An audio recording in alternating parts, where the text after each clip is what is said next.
Olá pessoal, essa aqui é a nossa aula de estrutura de dados, onde eu vou falar para vocês um pouquinho, bem por alto mesmo, sobre uma introdução de complexidade de algoritmos, beleza?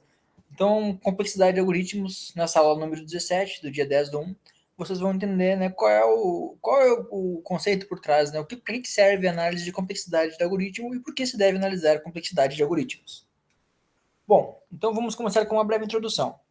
A complexidade de algoritmos e estrutura de dados, né, são frequentemente temas ignorados por muitos desenvolvedores de software, né, engenheiros de software, desenvolvedores de diversos níveis, desde aqueles iniciantes até aqueles mais experientes. Muitas vezes acabam ignorando, deixando de lado esses conceitos de complexidade de algoritmo e estrutura de dados. Né. E o que acontece? Né?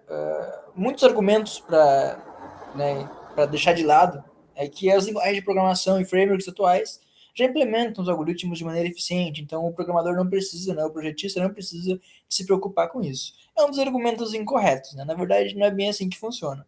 Outro argumento bastante usado é que os recursos de hardware hoje, os que são, né, disponibilizados atualmente, como memória, processador, enfim, eles tornam a preocupação com algoritmos desnecessária, o que também não é verdade. Embora isso, sim, com certeza vá ajudar alcance de um maior desempenho, isso não torna, né, desnecessária a preocupação, pois nada adianta você ter um ótimo hardware e ter um algoritmo, né, que não é eficiente.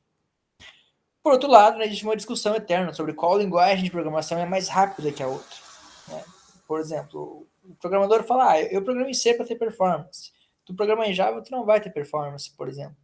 Mas que de nada adianta você ter uma, né, linguagem que rode mais baixo nível, como C, por exemplo, se você não tem, né, um algoritmo eficiente, que seja computacionalmente eficiente, com uma baixa complexidade. Então, programar de maneira eficiente é mais importante do que usar a linguagem ou o hardware correto, certo? Como saber, então, se uma programação é ou não é eficiente? É através da análise da complexidade de algoritmo, que é o tema da nossa aula de hoje. Bom, o que é complexidade de algoritmos? Vamos para a parte 2 da aula. A eficiência ou complexidade de algoritmo, né? Para explicar um pouquinho mais para vocês o que seria isso, o que diz respeito a esse termo, vamos considerar um problema, né? Quando eu falo um problema, é algo que um algoritmo pode resolver. Então, esse problema, por exemplo, a ordenação de um vetor de dados ou a busca, enfim, qualquer funcionalidade, né, que pode ser resolvida com o algoritmo, ela tem uma entrada variável. Então, esse problema tem um tamanho variável. Pode ser mais complexo, pode ser menos complexo. Nós vamos ter um parâmetro chamado n, que é um atributo que mede o tamanho da entrada. Por exemplo, eu quero ordenar uma lista com 2 elementos. É extremamente fácil, né? Apenas ver qual dos dois que é maior, por exemplo, se for ordenar em ordem crescente ou decrescente. Agora, se eu tenho 100 algoritmos, a complexidade começa a ficar um pouquinho maior. Na verdade, a complexidade, né, do algoritmo é a mesma, porém, o tempo experimentado e tudo mais vai ficar maior. Porque o algoritmo, né, ele tem esse parâmetro n, que é o atributo que mede, né, a entrada, o tamanho daquela entrada. Então, por exemplo, um algoritmo de ordenação, o que é n? Né? N é o número de elementos a serem ordenados. Né? Como comparar diferentes algoritmos que resolvem esse mesmo problema? Então, se eu tenho vários algoritmos de ordenação, por exemplo, como nós vimos nas últimas aulas, se eu for considerar vários tamanhos de entrada diferentes, como eu vou saber qual é o algoritmo mais eficiente? Né? Uma alternativa é fazer o que nós fizemos na aula anterior, né? Que é basicamente medir a quantidade de tempo ou recurso computacional que um algoritmo ou outro ele vai demandar. Né? Isso não é ideal, principalmente porque esses resultados vão depender muito do hardware e muitas vezes também, né, eles são afetados quando outros processos concorrentes estão sendo executados naquele mesmo hardware. Então não é a medida ideal, não é dessa forma que eu vou chegar à conclusão com certeza que o algoritmo ele é melhor ou pior, né, em termos de complexidade que outro. Qual é a solução, então? É a análise de algoritmo. Em análise de algoritmo, geralmente não se considera os dados absolutos obtidos a partir da execução do algoritmo em hardware. Então você não vai pegar o tempo computacional, exatamente quantos segundos ou milissegundos aquele algoritmo demorou para executar. Você não vai ver quanta memória ou, né, quanto processador que foi necessário. Então, na verdade, você vai fazer, né, uma contagem, uma estimativa do número de operações consideradas relevantes por aquele algoritmo. E a partir dessa estimativa, você vai verificar quantas vezes aquelas operações devem ser executadas de acordo com o tamanho da entrada, e assim você vai ter uma noção, né, da complexidade do algoritmo.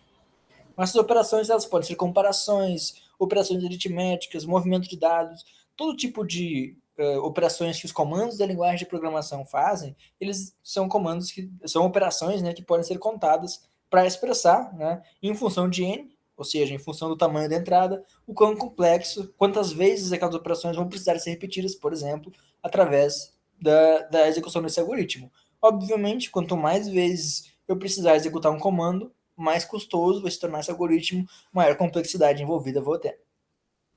Então, como que a gente sabe, né? Eu falei para vocês antes que dependendo do tamanho da entrada, vocês poderiam ter demorar mais ou menos tempo, por exemplo. Além do tamanho da entrada, se nós formos pegar o caso de um algoritmo de ordenação, por exemplo. Tem alguns algoritmos, né, que se você já tiver a lista ordenada e vai percorrer uma lista uma única vez, não vai fazer nenhum movimento, né, de troca e vai concluir, né, rapidamente. Esse seria o melhor caso, quando o problema ele já está, né, entre aspas, resolvido. Então, o algoritmo ele vai ter o menor esforço, nesse caso, para resolver. Esse mesmo algoritmo, com uma entrada inversa, ou seja, uma lista totalmente desordenada, por exemplo, né, se considerarmos um algoritmo de ordenação, e pegar uma lista totalmente desordenada, inversamente ordenada, deve fazer o maior número de operações possíveis. Então, esse aqui é o pior caso daquele algoritmo. No pior caso, ele vai levar, né, aquele tempo necessário para ordenar uma lista completamente desordenada. E também temos o caso médio, né, que é quando ela está praticamente ordenada. Já temos alguns dados ordenados, onde não vai ser possível, não vai ser necessário, na verdade, fazer operações. E, por outro lado, temos alguns que não estão ordenados, então ela vai ter que fazer algumas operações. Vai ser um pouco mais custoso que o melhor caso e um pouco menos custoso que o pior caso. É por isso que é chamado de caso médio. Então, basicamente, né, melhor caso, quando um problema requer o menor número de operações possíveis. Caso médio, quando um problema requer o número de operações intermediário para ser resolvido.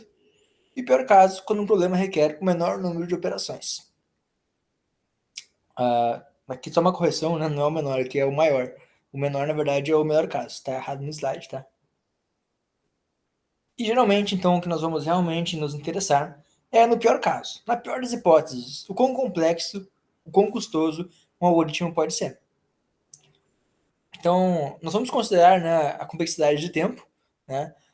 Porém, nós não vamos medir o tempo absoluto. Como eu falei, nós vamos apenas nos preocupar com a curva de tempo, com o quanto aquele algoritmo vai demandar de tempo de execução em função, né, de n, que seria aquela entrada. Ou seja, se eu tenho uma lista com 10, com 100 e com 1000 elementos, como se comporta a minha curva de tempo? Quanto vai crescer, né, o meu tempo consumido em razão de n, em função de n? Imagina dois algoritmos, né? Um dos algoritmos, ele resolve um problema, o mesmo problema, esses dois algoritmos resolvem, mas o primeiro dele resolve com 2 vezes n ao quadrado, mais 5 vezes n operações. Lembrando que n é o número de entradas, certo? Então o n pode variar. O n pode ser 1, pode ser 10, pode ser 100, pode ser 1000.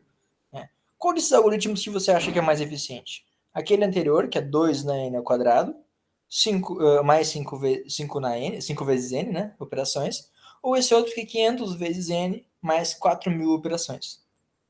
Logo de cara a gente vê, né, que se uma entrada for pequena, o algoritmo de cima ele parece ser mais rápido, né? Imagina que o n é 1. Né? 1 ao quadrado é 1. 1 vezes 2 é 2.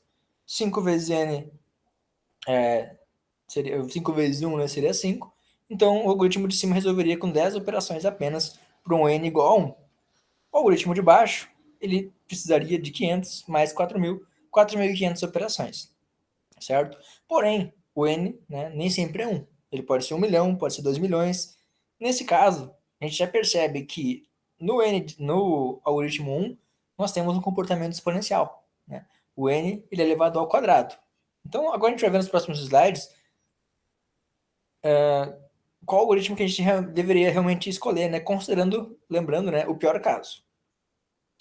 Se você conhecer essa entrada, né, agora um outro exemplo um pouco diferente. Se nós tivéssemos n igual a 10, você conhece a entrada é 10, ok. Qual algoritmo que eu vou usar? Bom, faz sentido eu usar o algoritmo 1, porque ele tem apenas 250 operações. Eu substituo n por 10, né? Então 10 ao quadrado fica 100 vezes 2, 200.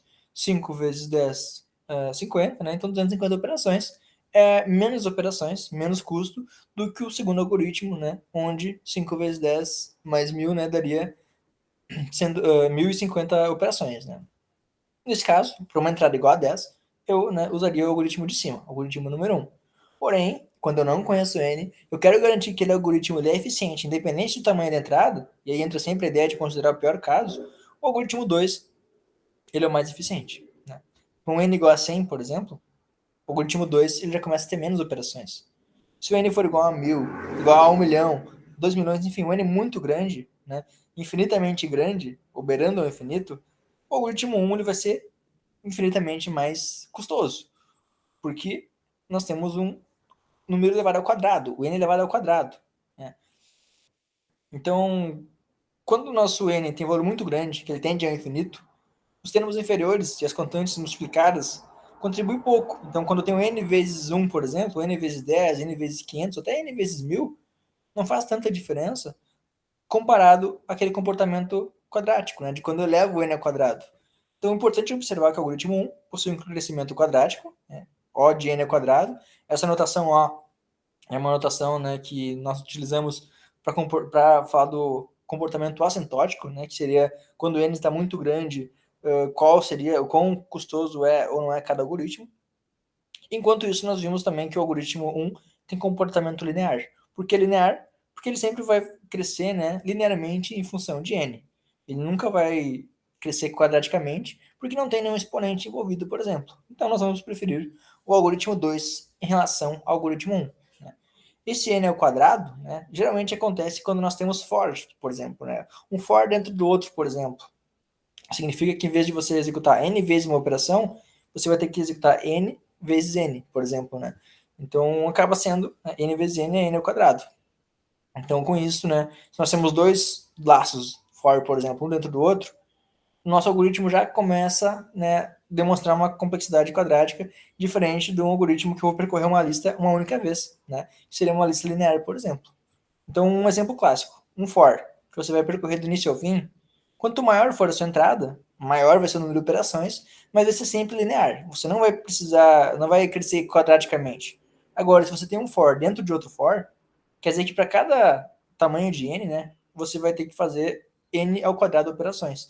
Porque além de você executar multiplicadas vezes, né, aquela operação por n, você vai ter que fazer esse mesmo número de operações novamente n vezes. Porque cada um dos fors, né, dos laços fors, representam um n. Então é n vezes n aquela operação, n ao quadrado. Logo, um algoritmo que tem dois for dentro do outro já começa a ter um indício, né, de crescimento quadrático exponencial, que é mais custoso que um algoritmo que tem apenas um for, por exemplo, crescimento linear.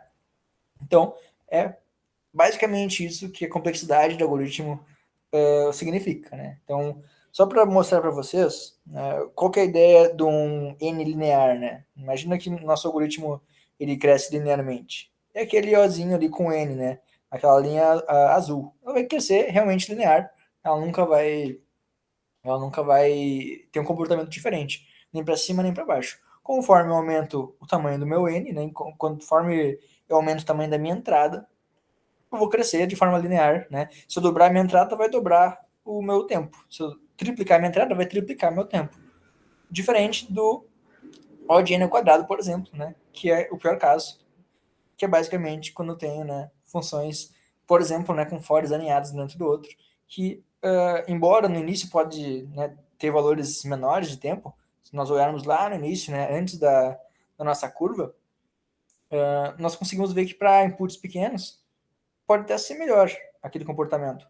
Mas depois ele cresce muito mais, então ele vai tomar muito mais tempo para um input size muito menor.